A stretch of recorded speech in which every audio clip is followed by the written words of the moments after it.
Alright guys, dito tayo sa Grandia. Ang alam ko ay bagong venue. So ito pala guys. Wala akong daan. Tama ba?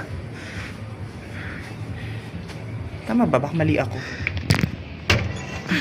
Pwede ang mga pinusan ko. Ito tayo guys.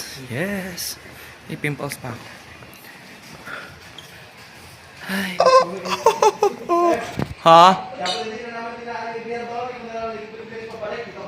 Kaya, tapos hindi pala dito, no? Hindi ako biniyaran. May kasal dito sa kabila. Ako pala, no? Nakakita na singer sa likod. Sa likod. For the first time. Ano yung choir? Simbahan?